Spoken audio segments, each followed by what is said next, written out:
பாட்டு வாங்கின ப்ரொடியூசர் கிட்ட இருந்து பொண்ணு வாங்கின ஒரே ஆள் யார் தெரியுமா? வேற யாரு? நான் தான். கல்யாணம் நவம்பர் 10ஆம் தேதி கிரீஸ்ல வேற நடக்குதான். ஏன் பவுண்டரியில் வைக்கலாமே, ஏன் கிரீஸ்ல வச்சாங்க? எனக்கு இந்த விஷயம் புரிய மாட்டேங்குது. கிளாரிட்டி கொடுத்தாங்க, கொஞ்சம் கமெண்ட்ஸ்ல கமெண்ட் பண்ணுங்களேன் ப்ளீஸ். காமெடி வேண்டாம், நான் சொல்லிட்டேன். நானு காமெடி பண்ணாதன்னு சொல்லியிருக்கேன் நானு. இதை பத்தி இவ்வளோலாம் எல்லாருமே பேசிக்கிட்டு இருக்காங்க. கடைசியில் இது ரூம் வரும் சொல்லிட்டு போயிடணுமா? எப்படி இருக்கும்? அதெல்லாம் நீ சொல்லப்படாது. ஏன் சொல்ற நீ? அதெல்லாம் நீ சொல்லப்படாது. இன்னைக்கு ஒரு முடிவோட தான் நான் இன்னத்து கிளம்புவேன். அனிருத்தை பத்தி எல்லா கண்டென்ட் கிரியேட்டர் இந்த மாதிரிலாம் வீடியோ போட்டுக்கிட்டு இருந்தீங்கன்னா அனிருத்தோட மைண்ட் வாய்ஸ் எப்படி தெரியுமா இருக்கும்? சரி, நான் செவனே தானா போய்க்கிருந்தேன்.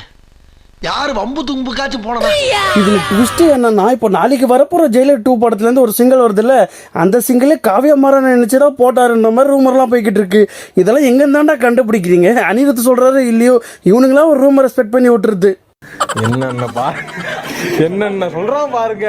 கம்பி கட்டுற கதையெல்லாம் எடுத்து போடுறாங்க. ஜோக்ஸ் அப்பார்ட், ஜோக்காவே முடிச்சுக்கிருவோம். இது பர்சனலாக யாரும் எடுத்துக்க வேண்டிய அவசியம் இல்லை. இந்த வீடியோ பற்றி உங்கள் ஒப்பீனியன் சொல்லிட்டு கமெண்ட்ஸில் கமெண்ட் பண்ணிட்டு போயிடுங்க. அடுத்த ஒரு இன்ட்ரெஸ்டிங்கான வீடியோ சந்திக்கலாம். அடுத்த பாசி கார்த்திக்.